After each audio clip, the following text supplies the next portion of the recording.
Bienvenidos a esta presentación en el cual analizaremos algunos elementos de importancia sobre los modelos de causalidad complejos, específicamente el modelo de causas componentes suficientes en salud, del cual nos habla Kenneth Rothman. Bueno, partimos de la premisa de, la- de los, digamos, de las propuestas fundamentales del análisis de causalidad en salud. Primero, recordar que los problemas de salud son por naturaleza multicausales, es decir, es fácil analizar el problema y visualizar la interacción de múltiples factores determinantes en la aparición del problema de salud pública de obesidad en México. No podemos necesariamente, repito, no podemos achacar toda la causalidad del problema a, a la a la insuficiente realización de actividad física por parte de la población. Digo, esto es uno de los tantos factores, ¿no? Pero hay otros elementos que están jugando un papel importantísimo en la génesis de este problema de salud. Lo que pasa es que interactúan en diferentes niveles de la realidad, ¿no? Uno interactúa a nivel de la realidad del individuo, ¿no? El que selecciona para alimentarse y qué tipo de actividades realiza para realizar un gasto energético que permita, digamos, que el gasto de calorías sea equivalente al ingreso de calorías. Y si logra ese equilibrio, no tener un problema de acumulación excesiva de calorías que generen condiciones de sobrepeso. Eso en primera instancia. En un segundo momento podemos analizar y se puede identificar de que las personas escojan o no la selección de determinados alimentos o de determinadas formas de, de consumirlos, empezar a los mismos, de seleccionarlos y formas también de hacer actividad física o no. Esto va a estar también en dependencia de muchos otros elementos, por ejemplo, el tipo de jornada, el tipo de trabajo, la remuneración que obtienen, ¿no? Porque esto facilita o no el hecho de que si la remuneración es muy buena, es posible que dentro de los núcleos familiares entonces sea menos probable la decisión de optar por un segundo o tercer trabajo para completar los ingresos necesarios dentro de la familia y asegurar no solamente el techo, o sea, la vivienda, sino la alimentación y servicios básicos para la familia, ¿no? Entonces, entre más tiempo dedicamos a trabajo, pues menos tiempo tendremos para dedicarles a eh, actividades actividades que tengan, digamos, una ganancia en la salud percibida de las personas, o sea, actividades de ocio, de esparcimiento y actividades también relacionadas a actividad física. Además, esto del entorno del individuo, del entorno inmediato al individuo, como puede ser lo laboral, las distancias, la calidad del transporte para acceder también al trabajo, eh, no es lo mismo hacer actividad física en el campo que hacerlo en medio de una ciudad donde la circulación vehicular es inmensa y donde la cantidad de smog es increíblemente alta. Más bien aquí la recomendación casi es no salgas a hacer mayor actividad en determinadas horas del día porque bueno, puedes terminar con un problema de afección pulmonar, entre entre otros aspectos. Eh, Hay aspectos también que tienen que ver no tanto relacionados a aspectos cercanos al individuo, sino con la macroeconomía, ¿no? O sea, un buen ingreso, un buen trabajo, buenas carreteras, buen transporte público, buen acceso a servicios educativos, servicios médicos y a prestaciones en salud, es posible o aumenta la probabilidad de que yo tenga acceso a estos servicios cuando la economía de un país pues está en apogeo o el crecimiento económico, digamos, soporta que el Estado destine una buena cantidad de recursos a cubrir estas requerimientos sociales de bienestar de la población. Entonces, vemos que la interacción entre todos estos elementos, entre todos estos factores de la esfera macro, social, meso, digamos, de la realidad meso y de la realidad micro, que digamos son los factores más cercanos al individuo, interactúan entre sí, están íntimamente correlacionados.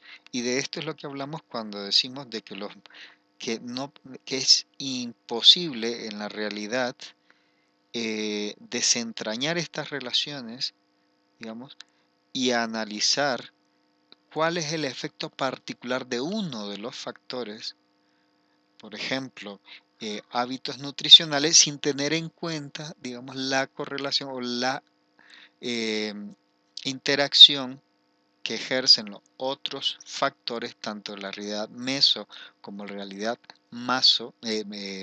macroeconómica o macro social del individuo, digamos, y cómo juegan un papel importante en la determinación de esta conducta, ¿no? Entonces, por tanto, y necesariamente todos los problemas relacionados de la salud son por naturaleza multicausal, ¿no? Y no todos estos elementos o estos factores determinantes de la salud operan a un mismo nivel. Hay unos que operan a nivel de individuo, otros a nivel de la comunidad o el entorno inmediato y otros en la esfera macro, ¿no?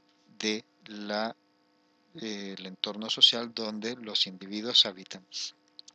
Por ello, la utilización de modelos simples para aproximarnos a un fenómeno complejo como es la salud desemboca en la generación de estrategias de intervención simples, que necesariamente tendrán un impacto bastante escueto o muy pobre, digamos, en la modificación de esto que son los daños a la salud, daños percibidos o daños eh, visualizados en la salud de las poblaciones. Dar cuenta de una realidad compleja y de las relaciones entre factores componentes que le integran origina la necesidad entonces de intervenciones de mayor amplitud, es decir, que no afecten un único factor causal, sino que aglomeren o que las intervenciones, por tanto, tendrán un mejor impacto entre la población si las intervenciones están dirigidas a intervenir en múltiples factores determinantes. Entonces, este es el sustrato, esta es la base conceptual, teórica conceptual, eh, con el que debemos partir para el análisis de modelos complejos en causalidad. Kenneth Rodman propone la utilización del modelo de causas componentes suficientes. Y para entenderlo, pues, él he sustraído básicamente o he hecho un esquema eh, muy similar a lo que propone Rodman en la introducción de su libro Introducción a la Epidemiología. Rodman nos propone lo siguiente, que la forma de pensar en causalidad por parte de los individuos, del ser humano, es muy intuitiva y tiende a simplificar mucho los hechos. Entonces dice, si no, analicemos el siguiente hecho. Cuando éramos pequeños, recordamos, digamos, la fascinación que teníamos con el hecho de dirigirnos al, al interruptor de encendido y apagado de una bombilla o de un foco, digamos, que estuviera en el techo de nuestra casa habitación. Y hay que recordar o hay que visualizar, digamos, la fascinación que tienen los niños cuando se dan cuenta de que este switch o este mecanismo de encendido y apagado, al mover la perilla o al mover el switch hacia un sentido, pues automáticamente enciende la luz y al moverlo en el otro sentido la apaga. Al repetir este mismo movimiento de la perilla más de 1000 veces o una gran cantidad de veces, llegamos a la conclusión de que hay una relación causal entre el mover la perilla o el dispositivo a la posición de on o de encendido con el encendido del bulbo o la bombilla eléctrica. Y llegamos también a la conclusión de que existe una relación causal entre mover el dispositivo encendido a la posición de apagado con la interrupción o con el apagado del bombillo, ¿no?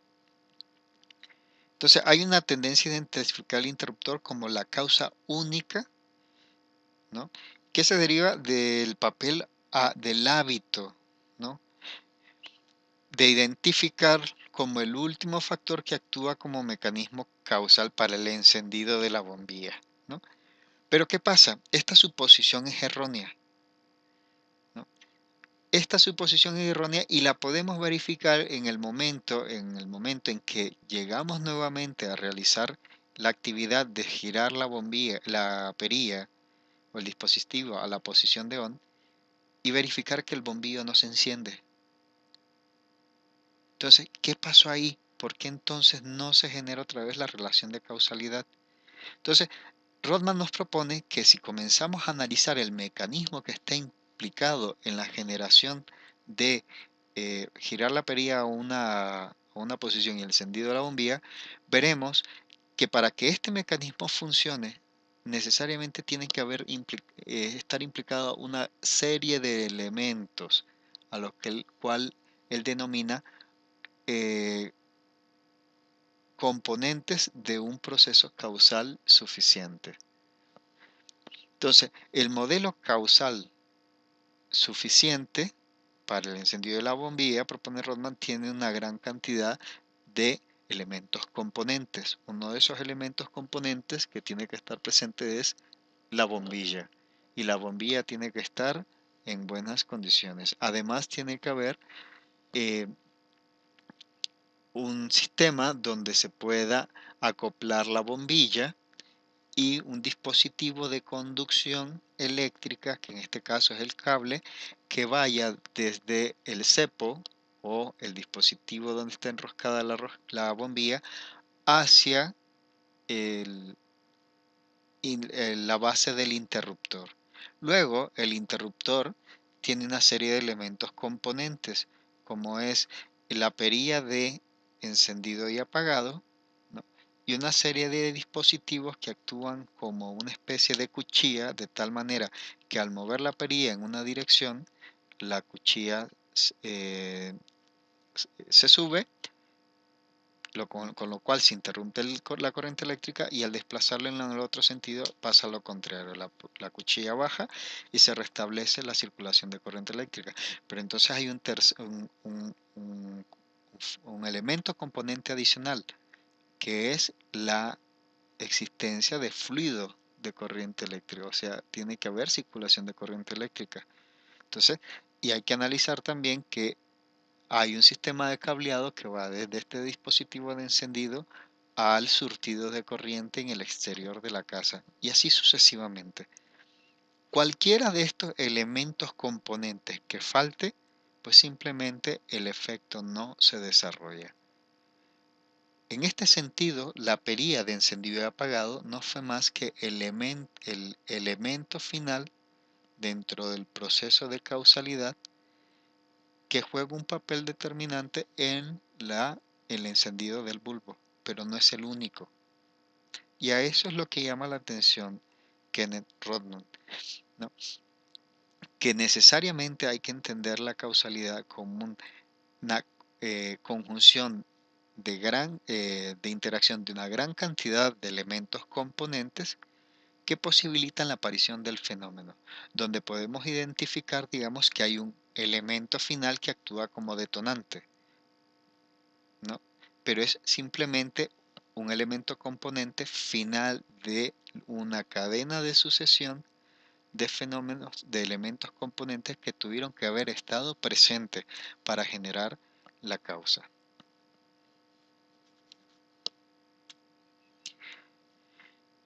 Incluso de lo que nos habla Rodman es que habrá, para generar un mismo efecto, no existe única forma de conjunción de elementos, que para desarrollar un mismo daño a la salud o para la generación de un mismo fenómeno de salud, necesariamente pueden haber más de una forma de organización de elementos componentes o de causas componentes que deben de interactuar para formar un modelo de causas suficientes. Entonces, aquí tenemos tres modelos de causas componentes suficientes.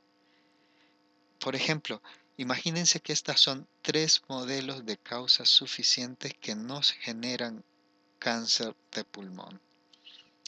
Y podríamos verificar, por ejemplo, de que en este caso B podría ser el hábito tabáquico. Pero vean que B está presente como parte del mecanismo de causas componentes suficiente en el primer modelo y está presente en el segundo, pero está ausente en el tercero. ¿Y esto de qué nos dice?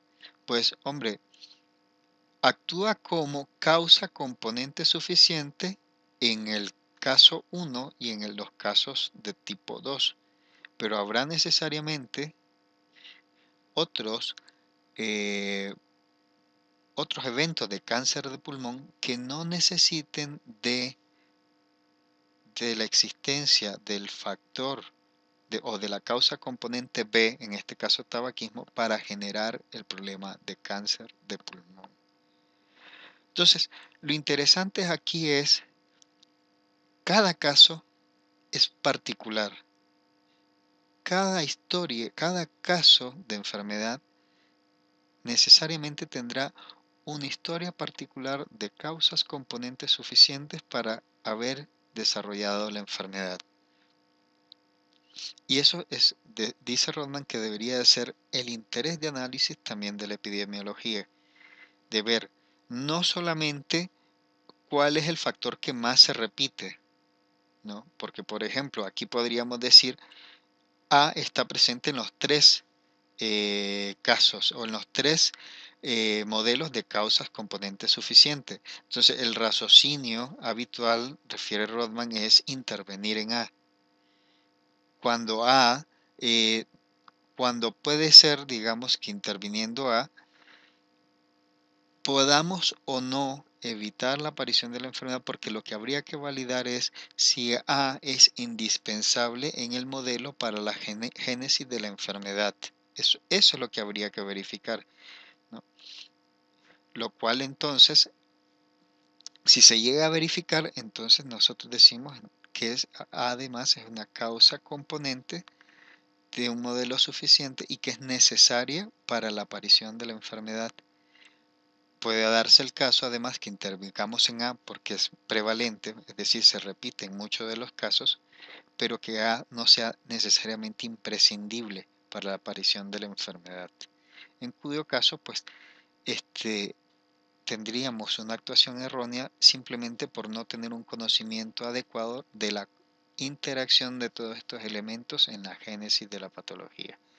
A esto es lo que llama la atención Rodman, la necesidad de visualizar la causalidad de la patología como un engranaje de interacción de múltiples factores, donde el tema de frecuencia de aparición de los factores, que es la base teórica en la cual se sustenta el análisis de factores de riesgo, nos alerta sobre que nos puede generar, digamos,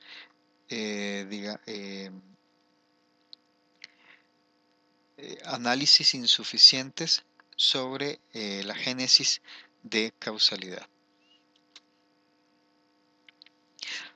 Entonces, lo que propone Rodman es esto. Lo interesante entonces no es solamente ver cuál es el elemento que más se repite, sino además ver cómo es que se genera la interacción entre todos estos elementos. Entonces, a esto es lo que llama él, o lo que entiende Rodman, como interacción. Todos estos elementos tuvieron que haber estado en cada uno de estos mecanismos, o en cada uno de estos modelos analizados del 1 al 3.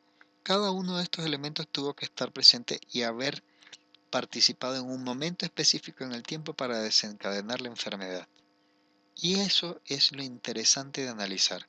¿Cuál es la secuencia de interacción de estos elementos que posibilita la aparición de la enfermedad? Y eso es lo que nos dará pistas sobre la mejor manera de intervenir sobre la patología, sobre estructurar realmente teorías sobre la causalidad de las enfermedades. Entonces, aquí cada pastel representa un mecanismo teórico de causalidad para una determinada enfermedad. Entonces, cada uno de estos mecanismos, el 1, el 2 y el 3, es un modelo de causa suficiente, pero cada causa suficiente implica la interacción de múltiples componentes. Entonces, es la interacción de estos múltiples componentes lo que genera la génesis de la enfermedad y no la acción de un factor componente de forma individual. Entonces, nuevamente, Rodman alerta sobre la falacia en epidemiología de, a partir de la intervención en un único factor de riesgo, de producir impacto en la salud de las poblaciones. Digo, alerta sobre la posible falacia, ¿no? Lo que pasa es que para cada caso hay que verificarlo, pero bueno, nos propone necesariamente entonces que si queremos adoptar modelos que impacten en la salud de las poblaciones, habrá que conocer la forma en que interactúan todos los factores de riesgo, ¿no? Y necesariamente una vez que sepamos la forma en que interactúan, las actuaciones que involucren a más de un factor de riesgo tendrán la posibilidad no solamente de impactar en un tipo de mecanismo de génesis de la enfermedad, sino en múltiples de ellos, porque la forma en que se interaccionan cada uno de estos factores de riesgo es diferente de un individuo a otro. Esa es en esencia, digamos, la base, la propuesta del modelo de causas componentes suficientes que genera Rothman, ¿no? Un mismo daño a la salud puede ocurrir a través de diferentes mecanismos y un mecanismo causal a su vez está conformado por una gran diversidad de factores causales, componentes que interactúan entre sí a lo largo del tiempo. Entonces, de persona a persona, necesariamente los mecanismos causales pueden variar en algunos factores componentes, ¿no? Otra cosa interesante que nos dice Rodman y este análisis que me parece también fenomenal, es que bajo este modelo, prácticamente el 100% de los mecanismos causales, y en el 100% de los mecanismos causales analizados, se puede decir que participan los factores genéticos, tanto los factores genéticos como ambientales, como factores causales de la enfermedad. Es decir, cuando me dicen, Rodman es de la idea de que si tú le dices que dentro de los factores de riesgo están los genéticos, te va a decir, claro, siempre los factores genéticos son causa de la enfermedad. Porque para manifestar la enfermedad tuviste que haber tenido la posibilidad de expresarla, ¿no? Y esto está codificado, digamos, dentro de tus genes. La forma en que manifiesta la patología es además delimitada o determinada por la posibilidad de expresión de la misma que determina tu dotación genética.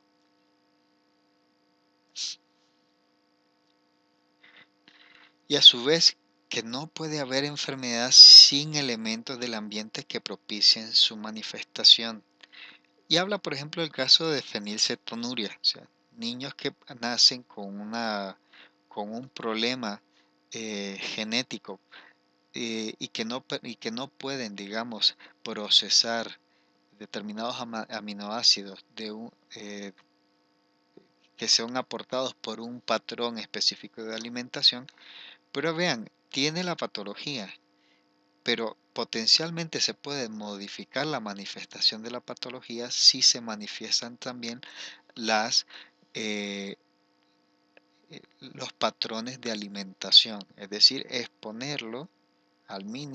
no exponerlo a alimentos ricos en los aminoácidos que son imposibles de asimilar por su organismo, por esta misma deficiencia. Entonces vemos cómo es posible regular estas carencias genotípicas con modificaciones también del entorno.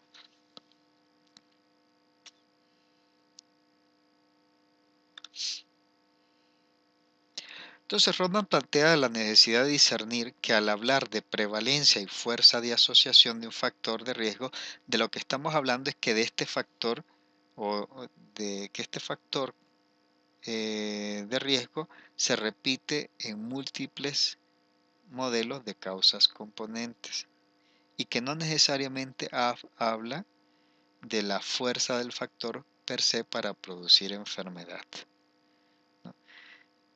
La fuerza, em, la fuerza entonces, dice Rodman, para producir por parte de un factor una enfermedad no está necesariamente vinculada a la frecuencia con que este factor está repetido o está presente en múltiples modelos de causas componentes, es decir, no está dado por la prevalencia de este factor en las personas que presentan las patologías, ¿no? Es más, es posible verificar que hay condiciones donde solamente la presencia del factor per se puede producir la patología sin estar presente en gran cantidad de personas. En este caso, por ejemplo, la fuerza de asociación, Rodman la entiende como la probabilidad de ocurrencia de la enfermedad ante la presencia de un único factor o ante la presencia per se de un factor y que se verifica por el gradiente también de asociación entre la cantidad de exposición y presencia de patología en los individuos. Pues sí. Entonces, sobre interacción, Rodman nos habla entonces la necesidad de visualizar de esto, ¿no? Que muchos de los factores de riesgo que analizamos periódicamente en la literatura médica, por sí mismos puede ser, no necesariamente producen enfermedad, sino que la producen a partir de la interacción con otros factores de riesgos, en conjunto con los cuales conforman estos modelos de causas suficientes. Entonces, las implicaciones para las intervenciones son grandísimas, porque propone que intervenir sobre factores de riesgo específicos no asegure la interrupción de todos los modelos de causalidad y que para interrumpir los modelos de causalidad, entonces será necesario conocer la forma en que interactúan todos los factores de riesgo involucrados y una vez que sepamos estos factores de riesgo, cuáles son los factores de riesgo involucrados en la génesis de la enfermedad, pues generar modelos de intervención que involucren a más de un factor de riesgo. Con eso tendríamos la probabilidad de no solamente de incidir en más de un factor de riesgo de un modelo de causalidad específico, sino tratar, digamos, de involucrar a factores de riesgo involucrados en más de un modelo de causas componentes suficientes, con lo cual la probabilidad de éxito incrementa. Bueno, aterrizado esto al cristiano, es lo que se propone, digamos, como pauta de utilizar, digamos, es lo que se aterriza en las recomendaciones de múltiples autores en cuanto a la necesidad de utilizar modelos teóricos y lógicos coherentes, por ejemplo, en promoción y prevención de la salud.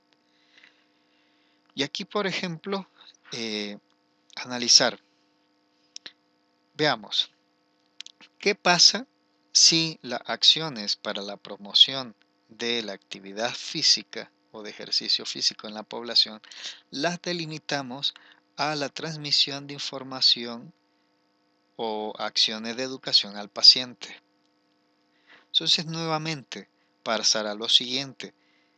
Aquellas personas que tienen garantizado el acceso a los medios suficientes para y cuentan con la disponibilidad de tiempo para realizar tal actividad física, probablemente sí, se beneficiarían del empujoncito que se le dé a través de las acciones educativas para que puedan hacer actividad física. pero no necesariamente tendrá el mismo efecto en aquellas personas en las cuales la accesibilidad a instalaciones para realizar actividad física, a los recursos tecnológicos para realizarla, que no tengan disponibilidad de tiempo para hacerla y las cuales no tengan recursos para acceder a determinadas instalaciones, a este tipo de personas o a este tipo de población, las acciones de educación en salud o de transmisión de conocimiento simplemente no serán suficientes para garantizar la adopción de la conducta. Entonces, es caer en cuenta que hay otros elementos del entorno y no solamente del individuo que tienen que transformarse para hacer del cambio de la conducta una realidad. ¿Sí? Esto es lo que está implicado en los modelos de causalidad complejo. Entonces, partiendo de este análisis que hace Rodman de la complejización de causalidad, digamos, sería coherente entonces que si queremos hacer acciones de promoción y prevención que tengan una alta probabilidad de impacto en la población, es decir, que generen que una alta cantidad, un alto porcentaje de la población comience a adoptar conductas favorables a la actividad física, entonces será necesario, sí, realizar acciones de educación al paciente, sí, pero por sí mismas son insuficientes. Son necesarias, pero no suficientes, diría Rodman, ¿no? Además de ello, habría que generar al mismo tiempo acciones de intervención clínica para la actividad física, es decir, capacitar al personal médico para que puedan generar, digamos, prescripciones específicas de actividad física a X o determinadas personas de tal, digamos, condición o estructura física con tal tipo de limitaciones corporales o determinados tipos de patologías. No va a ser la misma prescripción para un adolescente que para un niño de 6 años que para una persona de 65. Eso necesariamente requiere de estudios de acondicionamiento físico y además recomendaría también campañas en medios de comunicación para promover la actividad física, delimitando, por ejemplo, dónde pueden acudir las personas para hacer los estudios de acondicionamiento y qué tipo de instalaciones prestan las condiciones para hacer el tipo de actividad física aconsejada. Entonces, además, debe existir políticas o estrategias para facilitar el acceso a las instalaciones deportivas a la población. Si no, ¿qué pasaría? Bueno, estamos promoviendo actividad física, pero es que no hay dónde hacerla, ¿no? Entonces, parte de adoptar un modelo coherente de promoción a la salud significa transformar el entorno y hacerlo amigable a la conducta que se está promoviendo. O hacer, digamos, de que la probabilidad de adopción de la conducta sea mayor. Esto es, transformando el entorno de tal manera que la adopción de la conducta sea relativamente muy fácil. ¿Esto cómo se garantizaría? Bueno, facilitando el acceso a las instalaciones. ¿Y cómo? Bueno, múltiples estrategias. Cobertura de seguro para tener acceso a instalaciones deportivas, ¿no? Adecuando el ambiente para facilitar la actividad física, es decir, mejorando las condiciones de seguridad o de equipamiento de las áreas de entretenimiento para poder hacer algunas, como pasa mucho en muchos parques actualmente donde ponen maquinitas para hacer actividad física, pero son buenas para un grupo etario y no para otros, ¿no? Y incentivos fiscales para personas físicamente activas, ¿no? O para los municipios que quieran desarrollar ambientes favorables a la actividad física. Entonces, bajo el modelo o la concepción de causalidad compleja como propone Rodman, pues esto sería una propuesta, no la única, una variedad de propuestas que interviene sobre múltiples factores eh, que interactúan en la génesis del problema de obesidad, ¿no? Y que están determinando que las personas realicen poca actividad física en un entorno comunitario. Entonces, propuestas para las acciones de promoción y prevención. Recuerden, prevención primaria es actuar sobre factores de riesgos. La propuesta es no quedarnos actuando sobre un único nivel o un único factor de riesgo, sino generar intervenciones que afecten más de un factor de riesgo. Esto aumentará necesariamente el impacto de las intervenciones. Si nos quedamos y reducimos las actividades, las acciones de promoción de actividad física a acciones de educación, pues es que el impacto se reducirá increíblemente. Bueno, aquí una forma práctica o un ejemplo práctico de cómo acuñar estos conceptos de modelos de causalidad compleja y la interrelación que tienen también con